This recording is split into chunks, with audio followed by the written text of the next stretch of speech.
Sa nakaraang video natin ay natapos tayo nang malaman ni Violet na nag-improve na ang Demonic Magic Puppet X na kunwari naman ay naging masaya siya sa naging resulta gayong panay ang papuri niya kay Chrissy na isang pure white demon ng Empire University. Sa pagpapatuloy ng ating kwento, bumalik muli ang kaganapan dito mismo sa lugar na pinuntahan ni Bai ang pinakamalalim na minahan na nasa abyss. Mula sa malayo mamamataan ang isang malaking dragon base pa lamang sa tindigan nito gayong kahit sa medyo malayo ang agwat. Hanggang sa ilan pang mga sandali ay ipinakita na ng malinaw ang dragon na ito pala ay isang tinatawag na Ancient Abyss Dragon at isa rin itong may mataas na antas ng lakas gayong ganap na itong Transcended Demonic Beast. Subalit sa mismong ulo ng dragon ay may kakaiba dahil sa may dalawang nilalang na dito pa mismo tila nag-aaway dahil sa lakas ng sagutan ng dalawang nakatayo sa ulo ng dragon. Kung sino ang mga ito? Ito pala ay ang ating bida kasama ang kanyang bossing sa maid organization na si Sufang na muli na namang parang aso at pusa dahil sa ayaw ni Bai ang lugar na pupuntahan nitong si Sufang. Subalit mariin na iginigiit niya kay Bai na hindi pwede ang kanyang nais gayong itong direksyon na kanilang tinatahak ngayon ang nais niya talaga daanan kahit ano pa raw ang gawin na pagtutol nito sa kanya. Gayunpaman nagmatigas pa din si Bai at kanya rin sinabi kay Sufang na hangal ka ba talaga gayong ang daan na iyong tinatahak ay walang silbi dahil halos magpaikot-ikot lamang tayo dito sa lugar na ito. Bukod pa ay ang ikinaiinis ni Bai ay ilang araw na daw silang ganito ngunit hanggang sa ngayon ay hindi pa rin mahanap ang tamang daan. Sa ginawang pagtutol ng ating bida naging seryoso na ang chief maid gayong ipinabatid niya muli kay Bai na siya ang pinuno nito.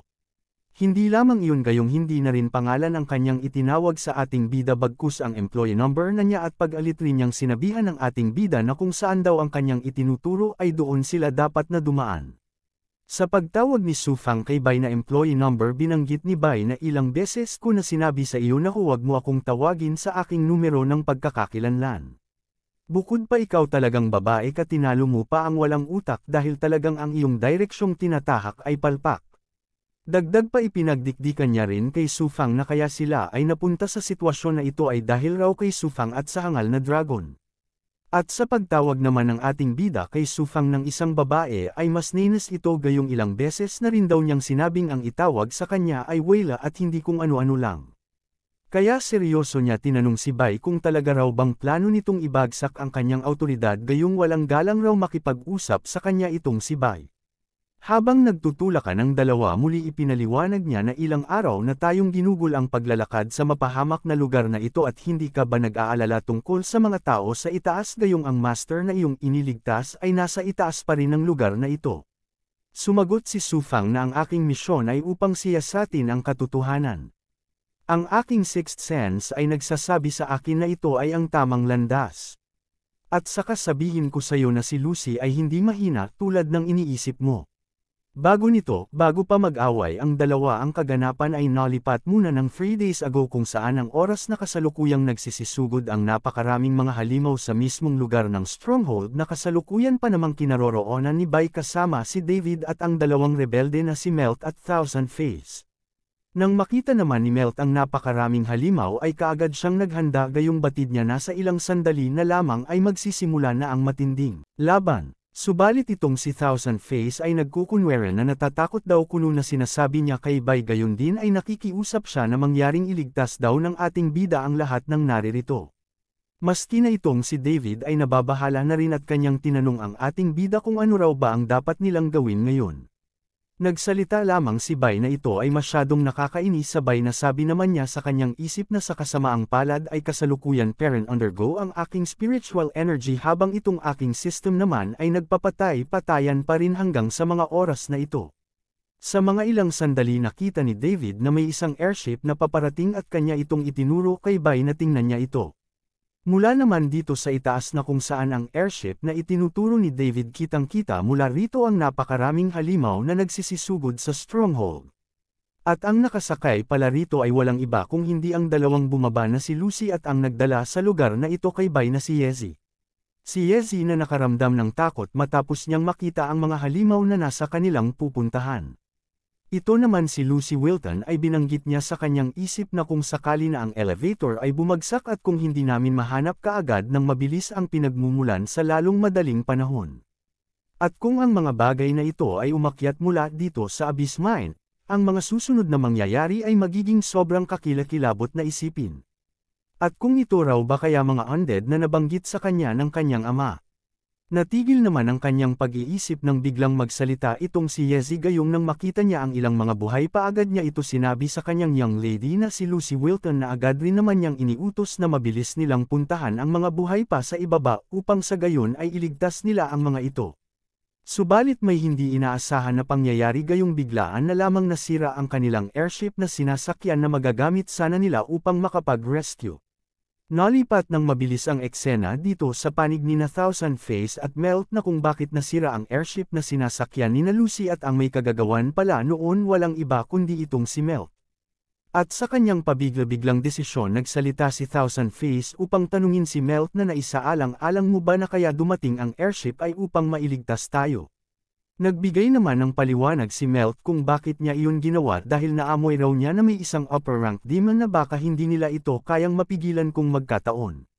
Gayunpaman kahit na may isang black demon mas mainam pa rin daw na huwag na ulit gawin ang pag-atake ayon dito kay Thousand Face at sa kasong ito hindi na nagsalita pa itong si Melt. Habang sa kanilang itaas bagamat nasira na ang airship subalit hindi tuluyan bumagsak ang dalawa gayong mabilis na kagawa si Lucy ng paraan upang sila ay lumutang gamit ang kanyang magic. Muling bumalik ang eksena dito kina Lucy na kasalukuyan tinatanong si Yezi kung ayos lang raw ba ito na agad rin sumagot si Yezi na wala namang masamang nangyari sa kanya. Sa nangyari sa kanila nakutubo ni Lucy na tiyak may mga rebelde sa ibaba sambit rin niya na bumalik tayo pagkatapos ngunit ngayon ay mas mainam na gumamit ng camera bug upang e-record ang lahat ng magaganap. Nang kasalukuyan nang nagre-record ang camera ay naghanda na rin si Lucy na atakihin ang mga halimaw gamit ang kanyang Transcendent Magic Frost. Nang tumama ang kanyang isang pagsalakay sa mga halimaw ang lahat ng halimaw ay halos na frozen kaya pansamantalang nahinto ang mga ito sa pagsugod sa mga natitirang mga buhay. Sa kabilang panig dito mismo kinabay na kung saan naman ay napangiti ang ating bida gayong ganito lang pala kasimple na tapusin ang kanina pa nila pinuproblema kung paano nila lalabanan ang napakaraming mga demon larva. Subalit ngayon ay sa isang paggamit lamang ni Lucy ng kanyang magic ay walang hirap na napigilan ang mga ito. Kaya naman ayon pa rin kay Bai tila kailangan na raw niyang baguhin ang kanyang pananaw tungkol sa usaping mahika dahil napakaangas rin daw pala nito. Ngunit kung nasisiyahan si Bai ay mas maligaya pa sa kanya itong si David gayong ang malakas na mahika daw na ito ay mula sa babaeng kanyang minamahal na si Lucy Wilton. Habang nababalutan pa ng yelo ang mga halimaw ay malakas na nagsalita si Lucy upang magpakilala sa lahat ng naririto sa ibaba na siya ay si Lucy Wilton. Inihayag rin niya na ang mga halimaw ay na-frozen dahil sa akin. Gayunpaman magmadali at gamitin ang oras na ito upang iwanan ang stronghold.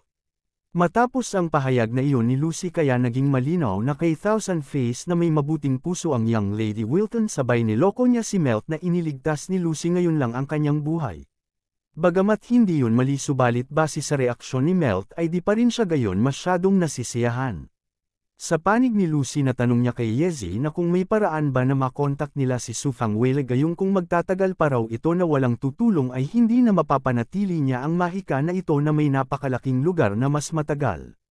Sumagot naman kaagad si Yezi dahil ang hinahanap nilang pinuno ng mga katulong ay nasa malapit lamang kung ang pagbabatayan ay ang device na nasa kanyang kamay na siya nitong ipinagtaka. Hindi nga nagtagal ay naging malinaw sa kanya na tunay na naririto si Su Fang at nang mapansin niya ang isang malaking nilalang ay pag-aalala niyang sinabing ang kanilang lokasyon ay ang siyang babagsakan nito. Nang tuluyan nang bumagsak ang malaking halimaw na ito pala ay ang Ancient Abyss Dragon na una nating nakita bago maligaw si Bai at Su Fang sa ilalim ng kalupaan. Sa lakas ng pagbagsak ng dragon ay nagdulot ito ng pagkawasak ng lupa na kinatatayuan mismo ni Bai at David kasama ang dalawang rebelde. Kung bakit naman nagkakaganito ang dragon ay kasalukuyan naman siyang binubugbog ni Su Fang na ayon pa sa kanya gayong siya raw ang panalo sa kanilang laban mula ngayon ay pagsisilbihan siya nito gaya ng isang alaga. Hanggang sa maya-maya pa nang makita ni Lucy ang ginagawa nito sa dragon ay hindi ma-worry kung ano ang kanyang magiging reaksyon habang itong kanyang personal na katulong ay animoy bilib na bilib kay Su Fang dahil sa ginawa nitong pangbubugbog sa dragon. Sa kakilakilabot na pagkawasak ng lupa at habang lumulutang itong dalawang rebelde nagbigay ng saloobin si Thousand Face na kaya ito ay ang Lady Headmaid, hindi nakakagulat na si Lord Duque ay hindi matapat. Habang itong si Melt na mahigpit na nakahawak sa kanya para dilamunin ng lupa, binanggit naman niya na mayroon bang anumang ordinaryong tao sa Wilton Manor. Marahil kaya nasabi niya ito ay una natuklasan niya ang kahusayan ng ating bida at pagkatapos sumunod naman itong si Sufang na bukod sa pagwasak sa lupa ay may ginugulpi rin itong isang makapangyarihan nilalang ang dragon. Sa mas malalim na bahagi ng landslide makikita naman dito ang ating bida na kasalukuyan kinuwiluhan si David upang sa gayon ay tulungan ito. At maya-maya pa nagulantang ng labis si David gayong walang anumang abiso ay biglaan na lamang siyang inihagis ng ating bida paitaas. Para naman matiyak ni Bai na makaliligtas itong si David, pinunterya niya ang bubbles na ginawa at kinatatayuan ni Lucy. Gaya ng inaasahan, sinalunga siya ni Lucy at habang kalong siya ng dalagang di man naging maginoo na nagpakilala si David, ibinunyag niya ang kanyang pangalan at sinabi rin na nagkita na rin sila kamakailan at sabay tinanong si Lucy kung naalala ba niya ito.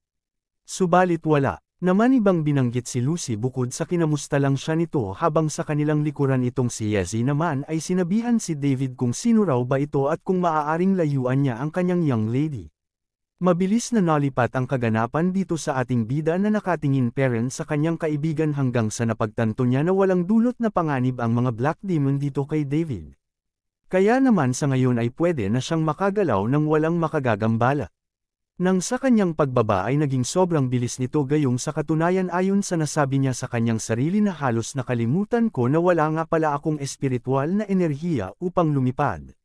Nang mapansin naman niya ang linya ng komunikasyon na ginamit ni Lucy upang makausap si Sufang na hanggang sa ngayon ay ginugulpi pa rin ng Dragon Tak ang taka dito si Bai kung ano raw ba ang bagay na kanyang nakikita ngayon. Maging dito sa panig ni Sufang ay bahagya siyang nakaramdam ng kaunting pagkabahala dahil sa hindi batid niya kung kaninong magic ito. Subalit nang may magstatic at magsalita ng Willa dahil sa iyong tulong ay natagpuan ang pugad ng mga insekto na kilala niya rin ito na ito ay ang kanilang young lady Wilton. At dagdag pa ni Lucy, iniutos niya na rin kay Sufang na alamin ang katotohanan sa likod ng muling pagkabuhay ng mga patay. At siya na raw din ang bahala tungkol sa bagay na ito. Agad rin tumugon si Sufang upang sabihin sa kanilang binibini na walang problema siya na ang bahala na magsiyasat sa bagay na ito.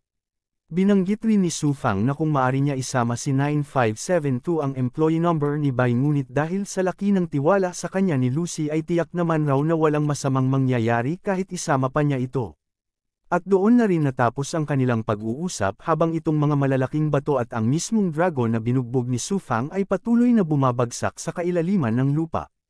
At pagkatapos, bumalik muli ang kaganapan kung saan ang mga oras na tila naliligaw ang dalawa sa malawak na underworld. At sa punto na ito nahinto na rin ang dalawa sa kanilang pagbabangayan. Si Sufang naman ay masigasig niyang inutusan ang dragon na magmadali na ito upang sa gayon ay matuklasan na rin nila ang katotohanan tulad ng iniutos sa kanya ni Lucy. Dito naman sa kabilang banda kung saan sobrang nalulungkot ang ating bida at panay rin ang kanyang pakiusap sa kanyang system na ibalik na raw sa kanya ang kanyang spiritual energy upang sa gayon ay magawa na niyang iwan ang pahamak na lugar na ito. Subalit wala ni anong naging tugon ng system bagkus paulit-ulit lamang niya na ipinaparating sa kanyang host na ito ay kasalukuyan pa rin na nag-a-update. Matapos naman marinig ni Sufang ang mga sinabing iyon ni Bai ay nagsalita naman siya na hindi ba't ipinagkatiwala sa atin ng binibini ang isang mahalagang misyon. Bai Luochen, dapat mong siyang igalang at saka bakit ka palaging nag-iisip tungkol sa pagbalik sa manor? O hindi naman kaya nais mong bumalik ay gayong hindi mo ako makaya? O marahil ikaw ay natatakot na makain ng mga halimaw sa lugar na ito? At masigasig niya rin inihayag na para sa ginang, para sa manor, para sa mga bayad na laban ay kailangan daw nilang magpatuloy. Subalit lingid sa kanyang kaalaman pinag-iisipan siya ni Bai na ang totoo, gusto mo lang magpakitang gilas, hindi ba? Gayunpaman nagbigay naman si Bai ng sariling saloobin at kanyang sinabi kay Sufang na hindi naman ako tulad mo at kung hindi pa rin natin mahanap ang paraan pabalik pagkatapos ng isa pang araw ay ako na lang mismo ang gagawa noon. At wala rin daw paki ang ating bida sa sinasabing katotohanan at nagulantang naman siya gayong nang marinig ni Sufang na may plano ang ating bida na umalis sa kanyang tabi ay walang ano-ano. Biglaan na lamang siya nitong hinatak gamit ang kanyang buntot. Bukod pa kaya rin pala dinala ni Sufang si Bai sa kanyang tabi ay para ipakita rito ang kanilang natagpuan, sabay niya na rin niyabangan ang ating bida na sinabi ko sa iyo na tama ang aking intuition. Na medyo rin ikinagulat ni Bai matapos niyang makita ang itinuturo sa kanya ni Su Fang. Gayong tunay nga na tama ang hula ni Su Fang ay ibibigay na raw niya ito sa Demon Girl na hindi niya magawang labanan gayong walang epekto rito ang mga talisman. Ukol naman sa kanilang natuklasan tinanong niya si Bai na magaling ako, hindi ba? Subalit hindi na nakasagot pa ang ating bida dahil sa nakita niya na may kakaibang nangyayari sa kanyang system gayong naglalabas ito ng maliwanag. Maya-maya pa ay ipinaalam niya na rin kay Bai na ang pag-update ng system ay natapos na. Mula sa liwanag na inilalabas ng system nagpakita mula rito ang isang magandang babae. Na tinawag niya si Bai na aking darling gayong dahil magmula ngayon hindi na lamang screen ng system ang siyang makakatulong ni Bai lalong-lalo na sa pakikipaglaban dahil matapos ang matagumpay na pag-update ng kanyang system ay ito na rin ang kanyang makakasama hanggang sa makalabas sila rito sa demonic world. Nagtanong kaagad naman ang babaeng system ni Bai na darling hindi mo ba ako nakikilala? Sumagot ang ating bida na sino ka ba talaga at saan napunta ang aking system? Gayong si Bai lamang parent ang siyang nakakakita sa babae gaya noong ito ay isa pa lamang screen inakala tuloy ni Su Fang na kung ano ba ang ginagawa nito gayong bakit animoy nakikipag-away ito sa hangin at pag-alit niyang tinatawag si Bai. Sa taas ng boses ni Su Fang sinikap ng ating bida na tanungin ito kung ano ang problema kahit sa kabila ng kanyang hirap sa pagsasalita gayong dinidikdik siya ng labis ng kanyang system. Binanggit naman ni Su Fang na may isang nilalang malapit sa portal na kanilang papasukan. Mula mismo dito sa malapit sa portal makikita nga rito ang isang demon na nakasuot ng maskara na si Crow ang kasintahan ng babaeng tirador na hindi pa nagtatagal ay pinaslang ni Violet. Nang pagkarating at pagkababa mismo ng dragon na sinasakyan ni Bai at Su Fang ay hindi na rin nagsayang pa ng oras si Crow gayong mabilis din itong kumilos. At agaran niyang sinalakay ang Ancient Dragon. Hindi naman siya nabigo gayong sa isang pag-atake niya nang ito ay kanya ng linggonan ay nakita niyang nagawa niyang ihiwalay ang ulo nito sa kanyang katawan. Sa pangyayaring iyon ay kaya naman naging dahilan kung bakit mabilis ngayon na nahuhulog ang 2 o 3 kasama ang system ni Bai na ginawa siya ngayong sasakyan nito habang sila ay mabilis na bumabagsak. Ito naman si Su Fang ay humihingi ng backup gayong tiyak niya na ang kanilang kakaharapin ngayon ay isang very high-ranking demon ngunit hindi naman nababahala si Bai lalo pa ngayong may katuwang na siya ang kanyang system na nag-anyong isang babae. Subalit nang si Crow ay naghahanda na muling umatake mula sa kanilang itaas sinabihan niya na rin ang ating bida na kailangan na nila itong labanan ngunit hindi naman maka-oo si Bai gayong kahit bumalik na ang kanyang system pero ang kanya namang spiritual energy ay hindi pa rin ibinabalik sa kanya. Hanggang sa ilang sandali pa nagulat ang ating bida gayong biglaan na lamang nawala sa kanyang tabi si Su Fang dahil sa ginawang mabilis na pagsugod sa kanya ni Crow. At ang dalawa ay mabilis at malakas na bumagsak sa lupa. Gayunpaman, bagamat may gamit na espada itong si Crow ngunit gamit lamang ang hubad na kamay ni Su Fang ay nagawa niya itong pigilan ng walang anumang pagsusumikap. Bukod pa ay naiinis rin niyang sinabihan si Crow na mas mabuting huwag itong mang-api ng iba. Ngunit dahil sa ayaw pa rin na tumigil itong si Crow ay napikon na si Su Fang at kanyang hinawakan ng mahigpit ang armas nito at sa lakas ng pagkakahawak ni Su Fang ay tuluyan na itong nabasag. Pagkatapos niyang sirain ang armas nito ay malakas naman niya itong sinuntok upang sa gayon ay makaganti sa ginawa nitong paghampas sa kanya sa lupa na talagang may taglay na lakas itong si Su Fang gayong sa isang pagsuntok nito ay napinsala niya kaagad si Crow. Sa kanyang pagtayo mula sa kanyang pagkakahiga sa lupa nakita niya na nawawala ang ulo nito ngunit kahit ganun tak-ang-taka naman siya na kung bakit sa kabila ng kanyang matinding pinsala ay nagagawa pa rin itong makakilos. Hindi lamang iyon nagawa rin ni Crow na igalaw-galaw ang kanyang katawan na walang buhay kaya tuloy na tiyak na ni Su Fang na tunay nga ang kumakalat na balita tungkol sa Death Resurrection. Pero nawala rin naman kaagad ang aura ng Death Resurrection bagkus napalitan ito ng kulay gintong enerhiya kaya muli na namang nagtaka si Su Fang marahil inisip niya na bakit pabago-bago ang nangyayari sa katawang ito. Gayunpaman bago pa siya mag-isip ng kung ano-ano nagsalita na ang ating bida na ngayon ay nakaupo sa dulong bahagi ng sungay ng dragon kanyang binanggit na huwag na itong alalahanin pa ni Su Fang dahil ginamit ko na ang isang talisman upang malutas ang kaluluwa. Dagdag pa ni Bai na ngayon ay nasa kanyang kamay ang ulo ni Crow sinabi niya rin kay Su Fang na maging ang kaluluwa ni Aday ang dragon na kanilang sinakyan papunta sa lugar na ito ay kanya na rin nilinis para hindi na ito muli pang mabuhay at makapaminsala pa ng iba. Binanggit niya rin na sa wakas ngayon ay naiintindihan ko na ito ngayon na ang kanilang kaluluwa ay kinokontrol talaga ng isang tao at hindi ito isang tunay na death resurrection. Sabay palihim na nasabi ng ating bida sa kanyang isip na kahit hindi man ito isang virus na kaluluwa. Or ano paman, kung tama ako tiyak na may kinalaman ito sa Soul Sect. Ipinaliwanag rin ni Bai kay Sufang na hanggat mahanap lamang raw nila ang taong iyon ay panigurado na matapos ang sitwasyong ito na tila sa unang pagkakataon ay nagawang sumang-ayon itong si Sufang sa kanyang mga sinasabi. Makalipas ang ilang minuto, sa oras na ito bilang pagtanaw ng utang na loob sa dragon hindi siya basta na lamang iniwan ni Sufang sa halip binigyan niya ito ng maayos na himlayan at kanya rin itong ipinagdasal. Bukod pa ipinangako niya rin na gagawin daw ni Sufang ang kanyang magagawa upang maipaghiganti ito. Pagtingin niya naman kay Bai napansin iyan kakaiba ang ikinikilos nito dahil sa kakulaitan ng kanyang darling ngunit dahil sa hindi naman ito nakikita ni Sufang kaya naman tinanong niya itong si Bai na mayroon ka bang mga pulgas sa iyong katawan. Bakit ka ganyan? Gayunpaman inutusan niya na lamang ito na mabilis na lumapit upang magbigay respeto. Sa halip na magsayang ng oras nagsalita itong ating bida na hindi masyadong makakilos dahil sa parang linto kung makakapit itong kanyang darling. Binanggit niya kay Sufang na kung ikukumpara dito mas mainam na dapat na nating pasukin ang portal sa lalong madaling panahon. Dahil kung mas maaga nating malutas ang isyong ito, mas mabuti kaya naman umalis na tayo ngayon. Subalit dahil sa kanyang mungkahi ay sarkastiko siyang sinabihan ni Sufang na bakit ngayon ay bigla ka na lamang naging sabik na sabik. Gayong kanina lang ay atat na atat ka nang bumalik sa manor. Nagbigay naman ng paliwanag ang ating bida na kung hindi daw sila babalik na tatakot ako na ang mga babaeng maid kung makabalik na sa manor ay baka hindi na sila sa atin maging matapat. Matapos ang sinabing iyon ni Bai ay mabilis na nabago ang pananaw ni Sufang dahil naging hyper na lamang ito biglaan. At magiliw rin niyang sinang-ayunan na tama nga naman raw si Bai. Sambit pa niya na kung gayon ay mabilis nating talunin ang pangunahing salarin at bumalik. Sabay pa ulit-ulit niyang binanggit na umalis na tayo. Habang sa kanyang likuran ay problemado na ang ating bida kung paano siya makakapaglakad ng maayos dahil sa nakalingkis pa rin sa kanya ang kanyang babaeng system na ang turing sa kanya ay darling. Kasabay nito, ang kasabay na oras mula sa kabilang banda dito sa upper level ng Abyssal Mine.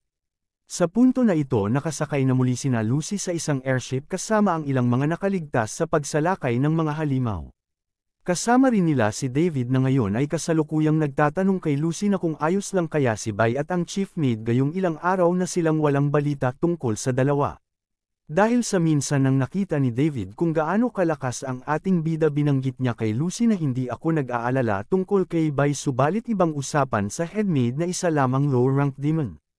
Subalit ayon naman kay Lucy na si Sufang ay hindi isang mahinang nilalang gayong batid niya na ito ay kabilang rin sa mga malalakas. Isinalaysay rin niya na minsan nang nasabi sa akin ng aking ama na hindi dapat gamitin ang rangkang upang husgahan ang iba. At dito sa mundo ng mga demonyo malamang walang demonyong hindi alam na si Sufang ay magaling sa wrestling. Kaya naman wala silang dapat ikatakot tungkol sa dalawang nahiwalay sa kanila gayong panigurado nasa ligtas silang kalagayan. Sa halip mag-alala ipinabatid ni Lucy na ang dapat nilang gawin ngayon ay makontrol ang pagkalat ng soul virus. Halos mapatawa naman si David dahil si Sufang at Bai ay talagang match na match daw dahil parehas silang super powerful at parehas rin sila na may maliit na sungay. Pero hindi naman nagustuhan ni Yezi ang salitang lumabas sa bibig ni David. Gayong matapos niyang tuyain ang may maliliit na sungay ay daasan niyang pinagsabihan itong si David na bakit napakabastos mo at paano mo nagagawang pagsalitaan ang isang babae na may maliit na sungay. Tila nahiya naman itong si David gayong agaran din siyang humingi ng paumanhin tungkol sa kanyang pahayag na iyon. Ayon pa kay Yezi sinabi niya rin kay David na tungkol sa pinakamahina na white demon dito ay ikaw bukod pa ay hindi ka patuluyanang nakababawi muli mula sa iyong nakaraang pinsala tapos ngayon pinilit mo ang iyong sarili na magpunta rito. Nais mo bang maging pagkain ng insekto? Upang hindi naman mapahiya itong si David agad niya rin pinabulaanan na ang nasabi ni Yezi ay hindi totoo. Dahil ganap na ako ay nakabawi. Gayun din, hindi ba't kakasabi lamang ng ginang na hindi mo maaaring hatulan ang isang tao sa pamamagitan ng kanilang mga ranggo. Sabay niya rin ipinarinig kay Lucy na siya ay maituturing rin na isa sa pinaka-powerful daw kuno. Sa mga sumunod, tinawag ni Lucy ang dalawa upang ituro sa mga ito na tingnan ang lugar na kanyang pinagmamasdan ngayon dahil may parating sa kanilang pwesto. At nang makita naman ito ni David na may paparating na mga halimaw sa kanilang kinaroroonan, ito raw ay perpektong tiyempo upang magpakitang gilas sa kanyang babaeng palihim na minamahal na si Lucy. Dahil sa binanggit ni David sa kanyang sarili na natapos ko na ang hakbang na itinuro sa akin ni Bay at ngayon na ang tamang oras na upang ipakita ko ang aking katapangan sa harap ng ginang. Nang medyo malapit na ang mga halimaw, ito daw ay ang isang kawan ng mga abyssal bird ayon kay Lucy. Binago naman niya kaagad ang kanyang ipinihayag dahil ito raw pala ay ang mga abyssal na may pakpak na mga dragon na mas malakas kaysa sa mga abyssal bird. At ang pinakamasamang balita na napag-alaman ni Lucy, mukhang sila ay nahawahan ng soul virus at kung bakit sila ang pinupuntahan ng mga ito ay gayong naakit raw sila sa kanilang mahiwagang kapangyarihan.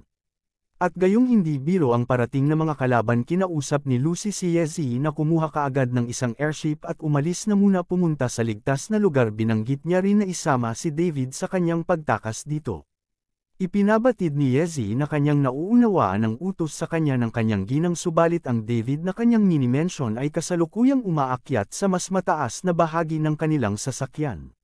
Nang marating na ni David ang lugar na kanyang nais pwestuhan ay nagsalita na rin siya upang sabihin kay Lucy na, "May lady, ipaubaya mo na lamang ang pangkat na ito ng mga monsters sa akin."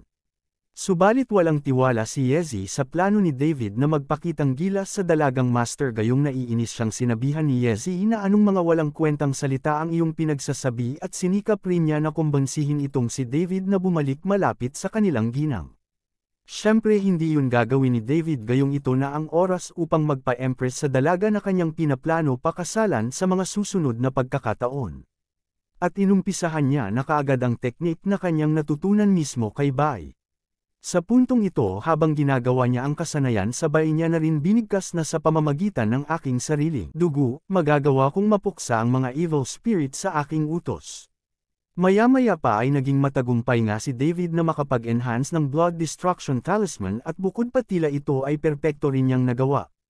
Dahil handa na itong kanyang Blood Destruction Talisman sa kanyang utos ay mabilis na kumilos ang kanyang sariling dugo na nagmistulang mga palaso.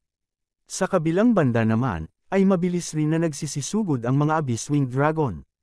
At ang sumunod ng naganap ay ang katakot-takot na pagsabog sanhi ng ginawa ni David na pag-atake sa isang pulutong na halimaw. Gaya ng inaasam-asam ni David, bukod sa hindi siya nabigo na paslangin ang mga abyssal dragon bird ay talagang napabilib nga niya si Lucy. Dahil sa pabulong nagsalita ang binibini na ang nangungunang pinuno ng dragon ay talagang napatay niya sa isang solo na pag-atake. Kahit itong si Yezi ay napahanga rin niya dahil tunay na hindi daw niya naisip na mayroon itong si David isang itinatagong galaw o dalawa. At gayong natuklasan niyang malakas pala itong nilalang na kanyang minamaliit ay iniutos na rin ng babae na magmadali at paslangin na rin ang mga natitira. Subalit nanatili lamang na nakatayo itong si David dahil sa katunayan hindi niya naisip na sa isang pag-atake niyang iyon ay mauubos ang kanyang lahat ng mana. Gayunpaman, kahit ganito ang nangyari, panigurado naman daw ayon dito sa pasikat sa mga babae, lalong-lalo na kay Lucy. Natutuwa niyang palihim na binanggit na sa ganitong paraan matapos niyang ipakita ang kanyang talento, panigurado na mag-iiba na ang tingin sa kanya ng ginang. Ngunit maya-maya pa naramdaman ni David na may parating na panganib sa kanyang likuran, subalit ang kahit tingnan man lang niya ito ay hindi niya magawa dahil sa pagkaubos ng kanyang mana. Pero sobrang lapit na sa kanya ang monster, sa kasamaang palad pa isang transcended demonic beast, Abyss Dragon King pa ang malapit na sa kanyang lumamon. Dahil sa hindi pa rin gumagalaw si David ay nagpanik na itong si Yezi at malakas niyang sinigawan ito na, "Bakit ka lang nakatayo dyan, bakit hindi mo gawin ang umilag?" Habang sa kanyang likod ang kanilang binibini ay sa halip na manood, mabilis siyang gumagawa ng mahika para tulungan ang nabigong binata sa kanyang pagpapasikat. Sa bilis ng pangyayari, biglaan na lamang nawasak ang Abyss Dragon Bird. Naang siyang may gawa pala nito ay si Lucy na ngayon ay nasa kinatatayuan ni David upang ipagtanggol ito. Bagamat nakagawa ng matibay na barrier net itong si Lucy, subalit napansin niyang may isa pang nakaligtas, kaya naman sinabihan niya si David na huwag muna gumalaw. Gayong lingid sa kaalaman ni Lucy na ang lalaking kanyang tinulungan ay sa katunayang hindi talaga makakilos dahil sa pagkaubos ng kanyang mana, wala siyang naging problema, gayong kahit hindi niya iyon sabihin ay hindi naman talaga gagalaw itong si David. Binanggit rin ni Lucy na dahil wala na ang kanilang hari, iwanan muna lamang sa akin itong mga natitira upang sa gayon ay makapagpahinga ka. At pagkatapos nagsagawa itong si Lucy ng fire spirit burning para pabagsakin na ang mga natitira pang mga halimaw at tinawag niya na rin ang iba pang mga abyss dragon. Sa panig nitong ilang mga abyssal dragon bird habang patuloy silang lumalapit kasabay naman nito ay sinasalubong na rin sila ng fire burning ni Lucy at kinalaunan nga nawala na ang lahat ng mga halimaw gayong nilamon na rin sila ng matinding apoy. Bumalik muli ang kaganapan dito sa panig ni na David na kung saan ay tinatapik-tapik siya ni Lucy sa ulo habang pinagsasabihan na seryoso ka. Huwag kang kumilos ng walang ingat, naririnig mo ba ako? Mahina ka pa rin, kung nahuli pa ako ng 1 segundo ay marahil namatay ka na. Sa pagkakataong ito halos mawala ng mukha na maiiharap itong si David. Dahil sa kahihiyan na kanyang nagawa gayon pa man ang nangyari na ay nangyari kaya naman humingi na lamang siya ng paumanhin sa babaeng kanyang palihim na minamahal. Kung nakaabot ka sa bahaging ito, nais ko ipaalam sa lahat na isang chapter na lamang po ang natitira kaya pansamantala na ang part 32 na ang magiging huling video natin. Kung sakali naman na maglabas muli ng panibagong chapter ay agaran ko itong ipapaalam sa inyong lahat. Maraming salamat. Abangan sa susunod nating video na kung saan matapos na makapasok si Bai kasama si Sufang sa portal ay natagpuan nila mula sa loob ang selyadong libingan. Kung saan habang ipinaliwanag niya kay Sufang ang mga kanyang nalalaman ay hindi sukat akalain ng babaeng white demon na maraming alam itong ating bida kaya naman hindi lamang ang kanyang darling ang dumikdik sa kanya kung hindi pati na rin itong si Sufang.